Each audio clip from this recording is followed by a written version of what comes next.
Brandon, čo je v týchto fľašiach od džúsu?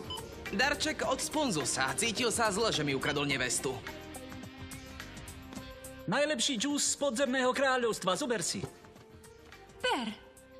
A nemám nič proti tebe, kamarát. Chudáčisko, ľutujem ho. Nikdy neunikne z pazúrov tej podzemnej potvory.